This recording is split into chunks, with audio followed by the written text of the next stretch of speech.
Hey everybody, welcome to season 4 of What's IGN Crushing On. I'm Karen Walby Solomon and I'm your host, and we're here to talk about what's hot in pop culture.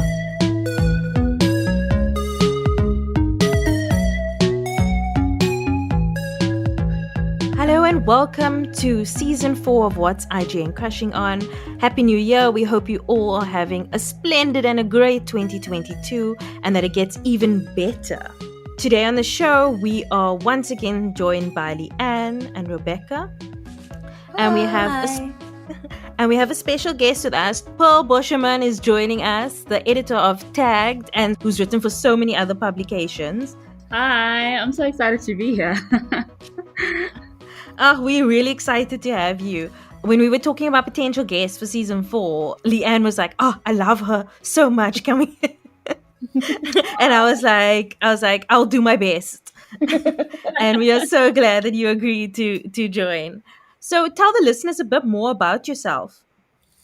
Okay, I am an editor. I still go around calling myself a journalist, but my friends who are journalists say that I'm not a journalist, apparently. So I currently edit a website called Tagged Online. It's like a year old, and it is about video streaming content, and it's also about a lot of sport content.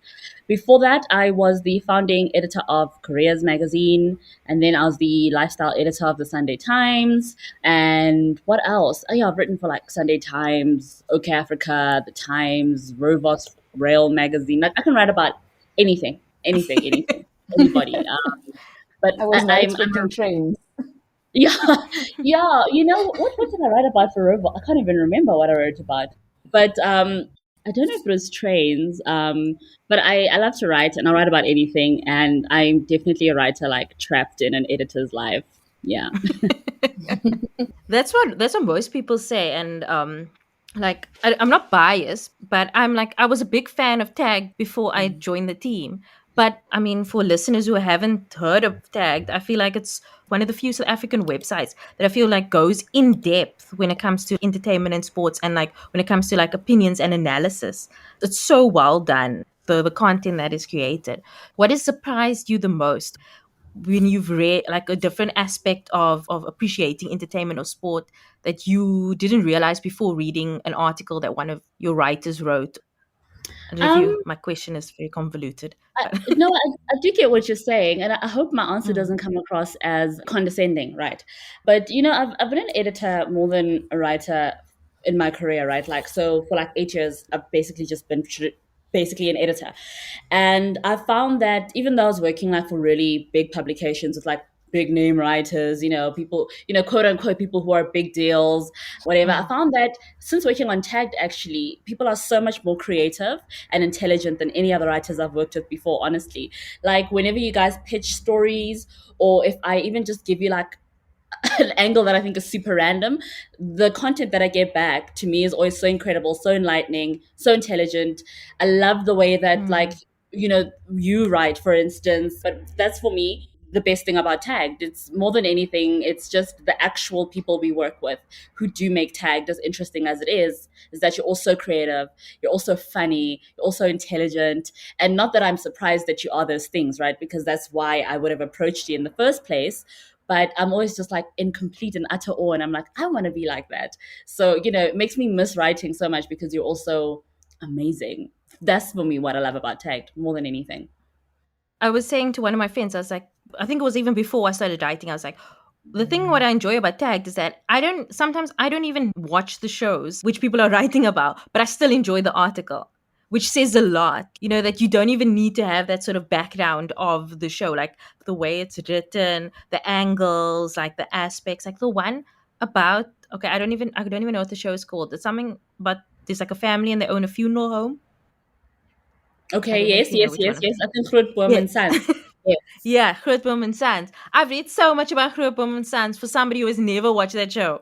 And, and I just really enjoy the articles. And I'm like, this is interesting. I should actually watch the show. But yeah, maybe I will watch it sometime. That's like me every week. Yeah, most of the things that you write about, I haven't had a chance to see because I'm so busy editing and commissioning content about all these things. I don't have time, and I'm not saying that in a way to sound important, right? Like, but I just literally do not have the Mm. time to be able to sit down and watch. So you all keep making my to watch list longer and longer, and I haven't even seen the trailer for Purple and Sons, but I definitely do want to watch it. Neither have I.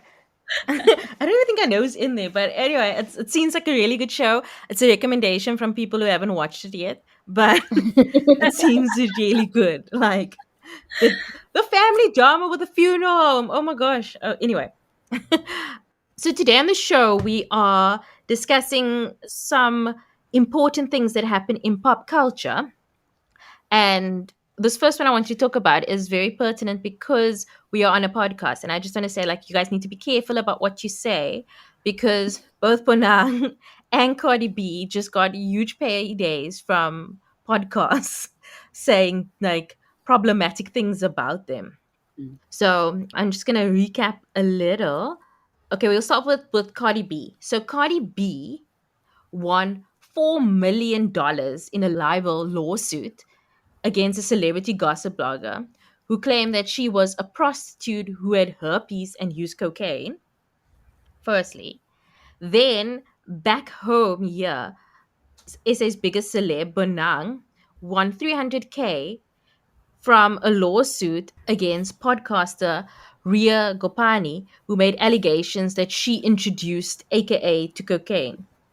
So it's hectic, and it's also like, I mean, I'm not a lawyer, but I know that like libel lawsuits are very difficult to win.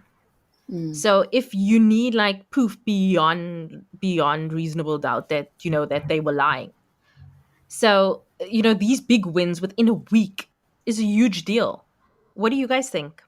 Firstly, I'm really excited by the fact that they were both women, who Mm, were not gonna allow their names to be smeared or used because also when you're in the public eye, obviously you are content, right? You're not just a human being. Unfortunately, you are yeah, content for other people, like yeah, and you're used to I have to be really careful how I say this, but you're used to being used in a way, right?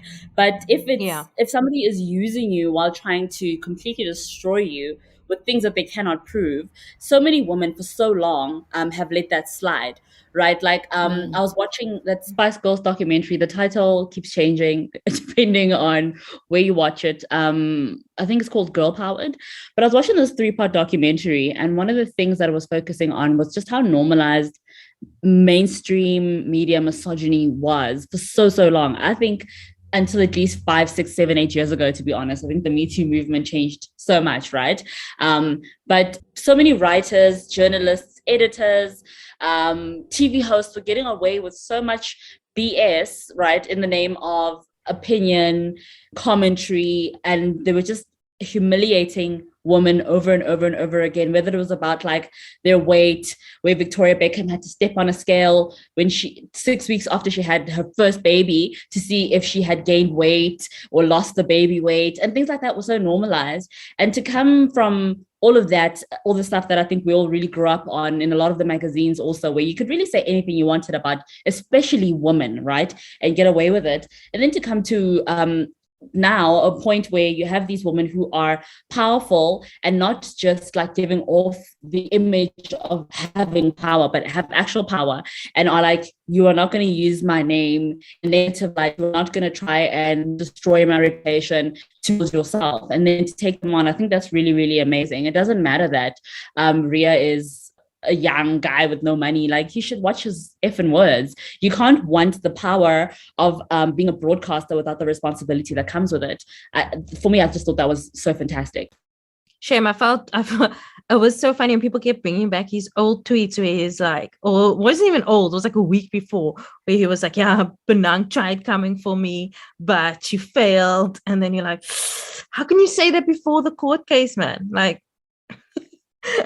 like you're forced to eat your words. But what you said also reminded me like about the backlash against Britney at the moment. Not the backlash, but people saying like, oh, she sounds unhinged and stuff like that. But I mean, what she had been through these last 15 years or 20 years, It's horrible. Like, if you finally get your voice back, who's to say what you can and cannot say?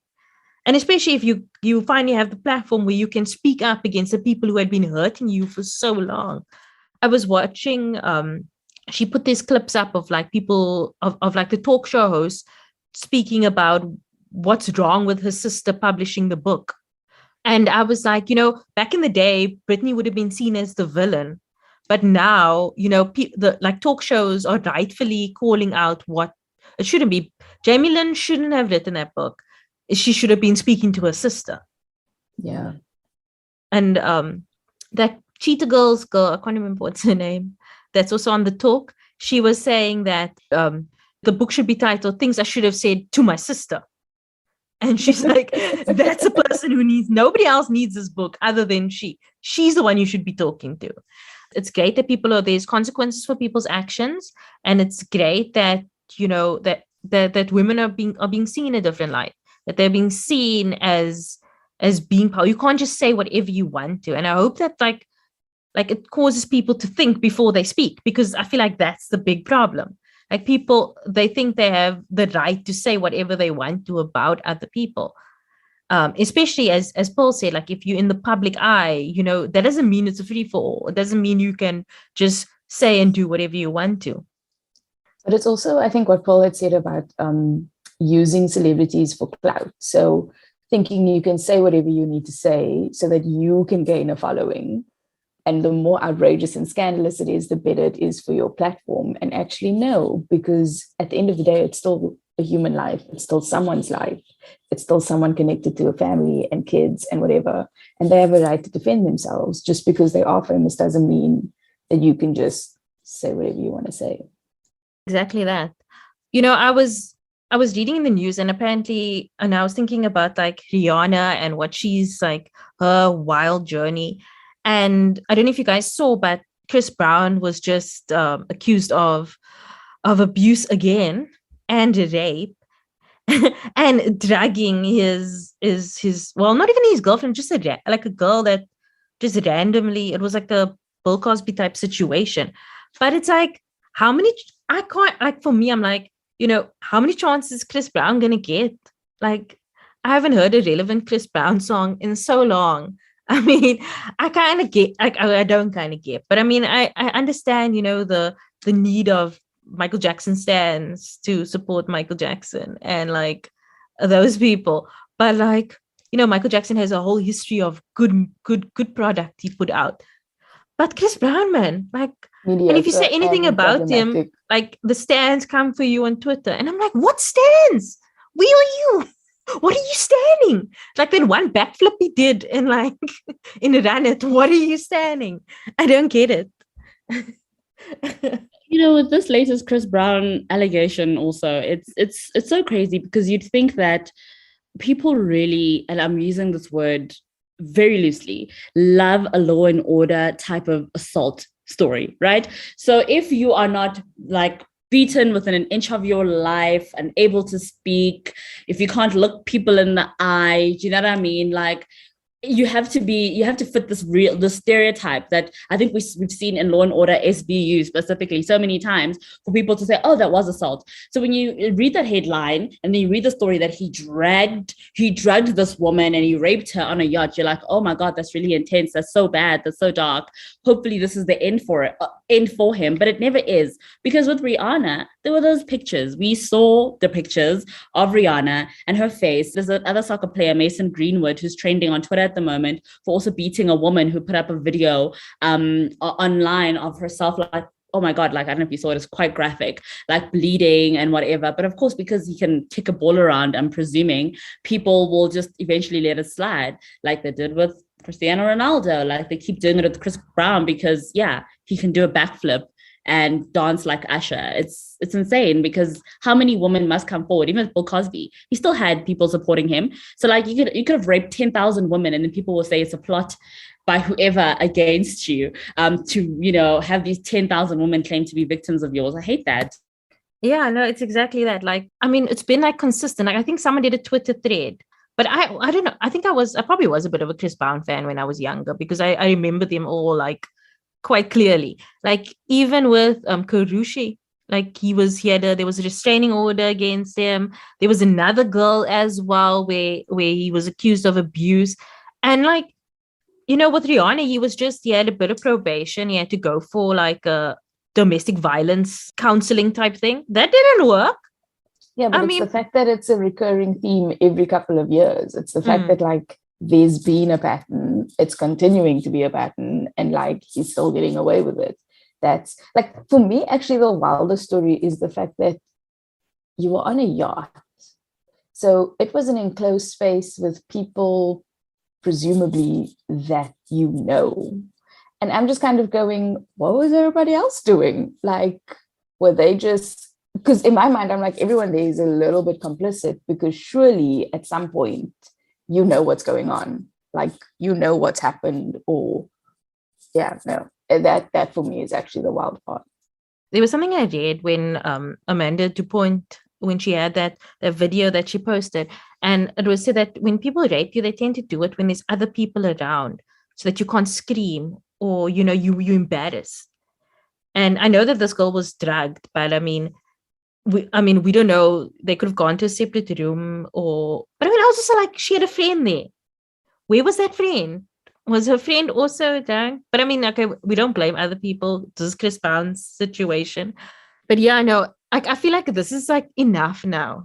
Enough. Mm. I don't want to hear about how we're hearing it from one perspective or anything like that, because we've heard it from every perspective for years now. And people always talk about cancel culture, but like cancel culture doesn't really exist. Like, there's very little consequences for actions. I mean, they go quiet for a couple of months and then all of a sudden they pop back up again. So, They're if also anyone, committing not cancel culture. It's consequences of your actions. exactly. And yeah, I know this is a trend now, and he needs to face the consequences of it. Okay. Going on to a bit more lighter topic. So last year on the podcast, we spoke a lot about Kim Kardashian and Pete Davidson and their budding romance. Leanne is a big Pete Davidson fan. So but now Kanye is hitting back and he is dating Julia Fox. So what are your guys' opinions on this relationship? Do you think it's genuine? They too, they already had like a photo shoot. Um, so what are your opinions on this? Okay, so disclaimer, I have never seen an episode of Keeping Up with the Kardashians. Like, it's not a thing that was a part of my life or that I cared about. But in recent months, over the last couple of years, I've absorbed so much Kardashian news. It's been a bit chaotic. And the one thing I will say is, I don't think enough credit or people are talking enough about when Kanye and Kim first got together, and even if, like, through their relationship, she's made comments about how he styled her, and he was very specific about what she should wear and what she should post and what she should do. And the fact that like he's doing all of this with Julia, and it's seen as like these big gestures of romance. And like, I don't know if I'm the only, but I'm kind of like, for me, it's a red flag because it's control. Like, he's controlling what she looks like. He's controlling what the new aesthetic is and how he has influence over that aesthetic. And at some point, it's going to be, I made you, because like that's what he's doing. I mean, even down to the fact that he's doing the weird eyeliner, like he's her makeup artist now. I'm just like, it's giving me thriller, for lack of a better word. Like, it's not making me comfortable. Yeah. I'm a big Keeping Up with the Kardashians fan. Like, I'm not even ashamed. And I understand all the criticisms against it. But like, and people saying, oh, especially if you're like a Black person and you like the Kardashians, you're suspect. I don't care. It's cool. If you think I'm suspect, that's cool. But when it happened in Keeping Up with the Kardashians, it was very weird. And, a lot of the fans, we spoke about it. And when we watched it also, it's very uncomfortable. She was uncomfortable. He literally shows up with his stylist and throws out all her clothes. It was an entire episode. And in what do you call them, confessionals. Even her family was like, that's very weird behavior, because it was very weird. And Kim was very like withdrawn, but like really in love with him, obviously. So she was just like, he knows best because he's a fashion expert or whatever, you know what I mean? He's the genius, and he did that with her, and then he made her even sexier than she was before, right? But then later on, as the seasons progressed, when she did the Met Gala and she wore that wet look, it was the camp thing by Mugler, right? He was so upset about that outfit because now he changed his life and he's missed the religious Sunday service. And he was telling her, this is too sexy. My wife can't go out like that. And what I loved was that even though Kim had started off as his doll for sure, he'd always done this thing that men do, a lot of men do, where they pretend to support you. So they do all the right things where it looks like they support you, they've got your back, you know, he wants you to do better. He made her really, really confident, but I don't think he expected her to actually become confident, if that makes sense, and then use that confidence against him. And I'm using that in quotation marks, right? So at the end, she was standing up for herself. She's like, but number one, you encouraged me to be this sexy. Number two, this is my image. I'm owning it like you said I should. So this is what I'm going to wear no matter what you say. And I remember that scene, he stormed out of like this hotel room in Paris because he was so mad. And I was like, but you created, quote unquote, that kind of woman, but then you don't actually want that kind of woman. He is so problematic. But it's that thing of like, the confidence is linked to me. So if I'm not the center of that confidence, then how very dare you? It's like that whole concept. So yeah, no, red flags. People were saying that Julia is like bringing her in the situation because he was like begging Kim to come back, even though he was dating like a 22-year-old. And then now it's like he wants to kind of like, he wants his own, like, he wants to show her he can replace her. But okay, I think Julia is quite a good actor because I really liked her in Uncut Gems. But she had like this weird situation, and I was still like tripping on this by the time she was dating Kanye. But she had been separated from her husband, and she posted on Instagram. She was like, this man is a deadbeat dad, and he doesn't take care of his child, and he's on drugs, and he's sleeping with his aunt. And then throwing out these wild, okay, it might be true. I'm not gonna, I don't know, might be true. But she threw out those wild accusations. Then she being quiet about it. Then she appears on the scene with Kanye. And I was like, if people see Julia as like Kanye's like image, like trying to reform his image, then Kanye could also be that for Julia, because now nobody's talking about her weird outbursts on Instagram. All they're talking about is her relationship with Kanye. And that's all she's talking about too.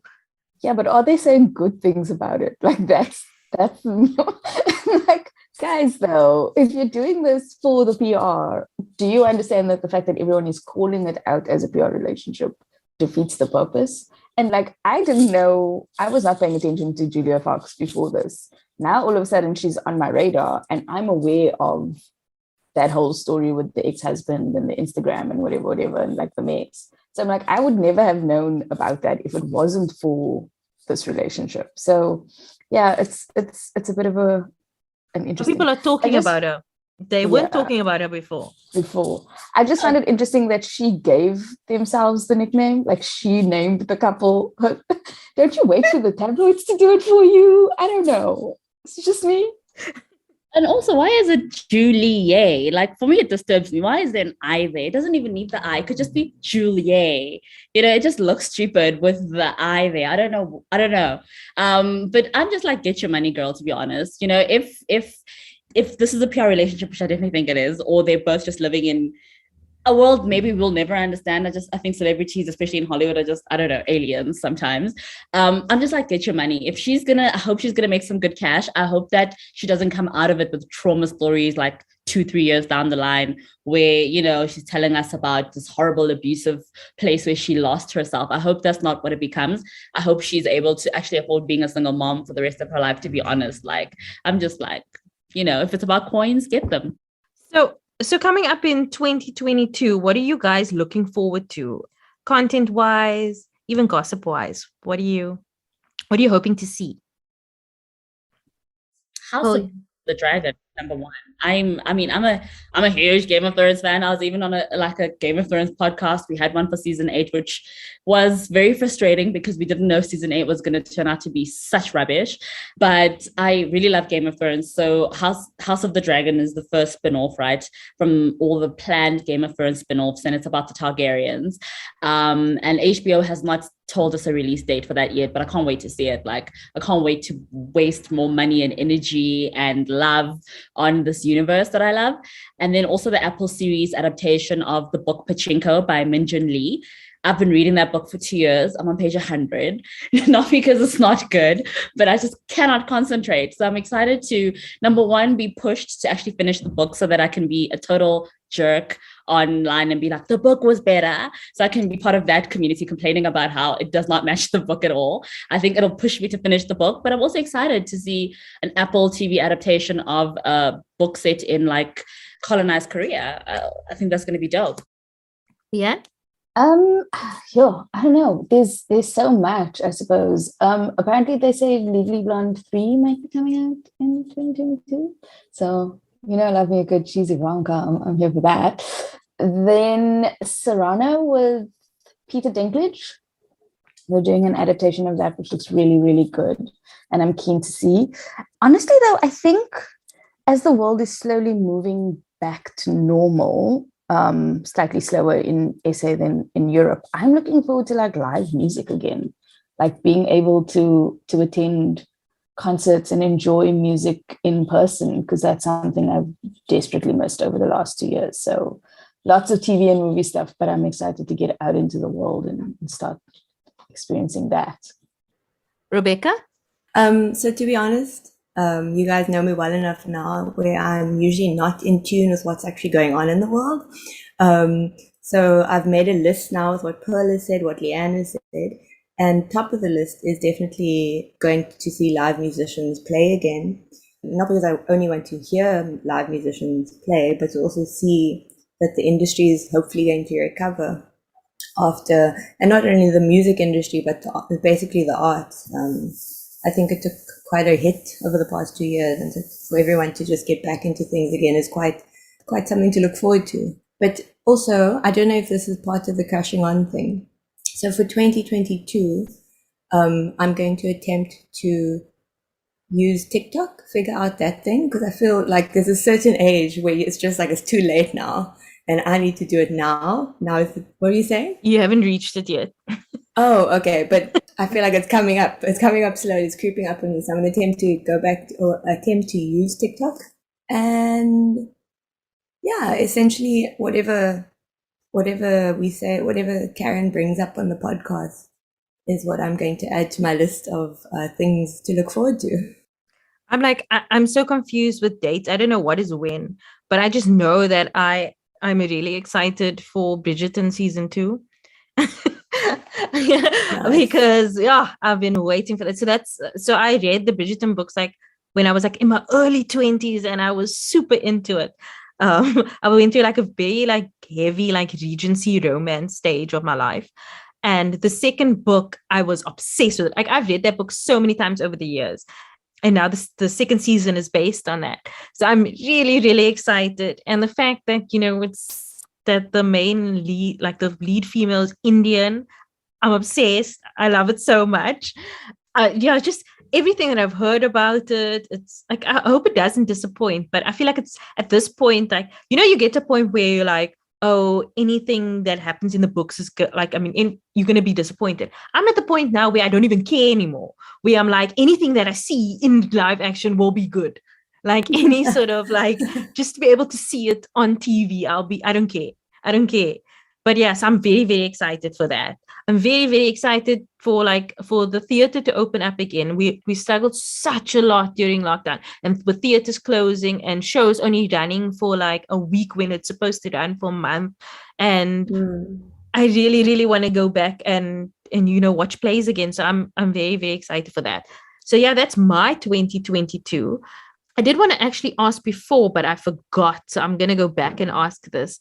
Pearl, if you could tell us, this is something we ask everybody, but if you could tell us who was your first celebrity crush? Oh man, it's tricky because now he's like an abuser, but alleged abuser. Oh, so we didn't get sued. Johnny Depp. Johnny Depp was my first celebrity crush. I didn't understand English at the time. I only learned to speak English when I was like 8 years old. I didn't speak it at all before that. And he was on 21 Jump Street. And I remember watching it at my grandmother's house. And he'd be like in this black leather jacket. And he was just so beautiful. Oh my God. And he was my crush until like this whole the Amber Heard allegations came out, or after that, then I just thought I had to let him go. But Johnny Depp, man, what a perfect person. Then, yeah, but his face was like perfectly symmetrical. oh yes, and he was like so pretty, and like for 7-year-old me, I don't know, but I thought that was hot. No, that's understandable. It's understandable. Okay, so now we're going to go into the crushing on section. So we're just going to talk about something that you've watched recently, heard, what experienced recently, which you would like to recommend. So Pearl, do you want to go first? I mean, does it have to be like a tangible thing that people can go watch or something? Because honestly, I'm crushing on the idea of just being a housewife without a husband. That's really it. I'm not gonna. Good. You know what I mean? Like, we work so hard, we're working all the time. I have to work for all my money. I'm crushing on the idea of not working for my money. So like yesterday, I was leaving the house to go to a client engagement. It was like 5 or 6 p.m. I'd come home to change because it was freezing cold in Joburg for some stupid reason. And I was leaving, and my child was like, "Where are you going?" I was like, "I have to work so I can get money." And she said, "Why don't they just give you money and you don't work?" And I thought, that's a great idea. So that's what I'm crushing on. Love that. I love that. And Julianne? Okay, so I don't know if I've spoken about this on the podcast before, but off the back of the Dean and Nagel podcast, and Dean was talking about Teen Wolf, I started watching Teen Wolf for the first time ever. And so we basically just binged all seasons of that over the last 2 and a bit months.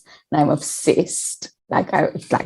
I love it. I finished it. I'm in awe. I'm excited for a movie. I just give me more styles. I just want all more styles, basically. And then 2 things, which is not really a crushing on, but I feel like I need to talk about it. So I watched Brazen, and I watched The Royal Treatment on Netflix. So Brazen, it's the Alyssa Milano and the dude from Bold Type, and it's like a detective novel, murder mystery romance situation. Very strange, very, very strange, but good. I'm hoping it has that Netflix trying to do Hallmark vibe, murder mystery, and it's a little bit risque, but then it's still very PG. So fun. A Royal Treatment, I am upset because it is horrible, and I've been lied to, and I've been scammed, because when you see Netflix rom-com, and the build-up is very Christmas Netflix rom-com, it's literally a very similar story arc, and you see the Netflix logo, you're expecting a certain level of production quality or whatever, and you've seen Netflix do cheap romance and do more paid for romance. But even as a cheap, I was just there, whoever the art director was, I was not a fan of the direction they took. I felt like they paid for their 2 leads, and then everybody else was just there because they couldn't afford anything else. I don't know. It was just, I'm so sad to be so disappointed in a rom-com. I'm heartbroken. That guy's kind of hot though. I haven't watched it. Yeah, I just saw the picture. Guy who played Aladdin, and apparently it's one of his first things after Aladdin. So I mean, I was looking forward to it, but I was like, oh baby, they let you down. Rebecca? Yeah, for me it's similar to what Paul said, but maybe not as hectic. So mine is just I've been away from home for such a long time. I've been missing foods from home. Specifically peppermint crisp tart. And so, yeah, I'm crushing on my attempt to teach myself how to cook South African meals this year. And I'll continue to just figure out what's happening on the local music scene as well, because I think there's going to be quite a big explosion of artists coming out with new things, fresh ideas, especially after the 2 years of having to sit indoors and be introspective. So I'm looking forward to that. Sounds good. I recently watched this show called The After Party on Apple TV Plus, which I am enjoying so much. So it's a story about this group. It was a 15-year high school reunion, and they go to this after party after the union. One of the members, played by Dave Franco, becomes like this Justin Bieber type pop star. And like they're like, oh my word, he's coming to the union. So everybody comes or whatever. Then they go to after party at his house, which obviously just a few select people. So this is in the trailer, so I'm not spoiling anything. But he ends up dead.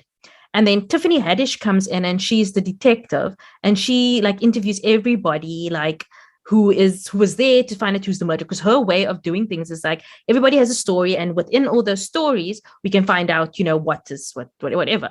But it's so well done. Tiffany Haddish is so good. She's not playing her usual like over the top character. She's a lot more muted, but she's still extremely funny. Like her delivery, her like comic timing is still perfect. And then everybody tells their story, but the way it's done is that they have a different character story each episode, but it's also in a different genre, because in her head, she says it's like a movie. So like the first character, Anik, he's played by Sam Richardson. His is like a romance. Like he came to the union to like rekindle his romance with his former crush. And then the next episode is Ike Baronet from Mindy Project. And he's like was the school bully, and his is like an action movie. And the next one is John Ralphio from Parks and Rec, and his is like a musical. And then there's an episode that's in animation, and like because one girl's an art teacher, and there's Ilana Glazer also plays a character, and hers is like a psychological thriller. And it's so well done, but it's also funny, and it's also you don't know who the murderer is. I've watched screeners because I'm reviewing it, so I've watched like 7 out of the 8 episodes, and I still don't know who the murderer is. But I'm like, cool. But it's not. It doesn't make me bored or anything like that. And I'm so into the show, and yeah, it's on Apple TV Plus. The first 3 episodes are out now. You've named some amazing comedians in it. John Ralphio from Parks and Recreation. Ben Schwartz. Yeah, Tiffany Haddish. I mean, I'm obsessed with the comedy, man. Like she's great. Yeah, but it's really, really well done. So guys, thank you so much. Thank you, Pearl, for joining us. Thank you. This was a lot of fun. Thank you everyone for listening. We'll be back next week with a new episode, but have a great first week of Feb. Cheers. Me, you can find at Karen Welby on Instagram, at Karen Welbys with an S on Twitter, and sign up for my newsletter, Wildest Dreams, at wildestdreams.substack.com. The podcast can be found at Crushing on Pod on Twitter, Instagram, Facebook, and TikTok. You can find us at What's IGN Crushing On YouTube, and you can find more information about this and all our other episodes on our website, crushingonpodcast.com. Send any feedback to mail@crushingonpodcast.com, and you can send us voice notes at +27 78 362 2566. Join our Facebook group, Crushing On Club, where we chat about the show, celebrity news, recommendations, the whole shebang. The show is produced by me, Karen, as well as Rebecca Barches and Leanne Phillipson. The show is edited by Rebecca Barches. Our logo was designed by Matheba Maroof, and the show was created in partnership with IGN Africa. If you like the show, tell everyone that you can, any way that you can. Keep up to date with episodes by subscribing to the show on Spotify, Apple Podcasts, or wherever you get your podcasts. Please rate and review the episodes on Apple Podcasts, as it helps others to find the show. We'll be back next week with another in-depth conversation with a pop culture lover. See you then.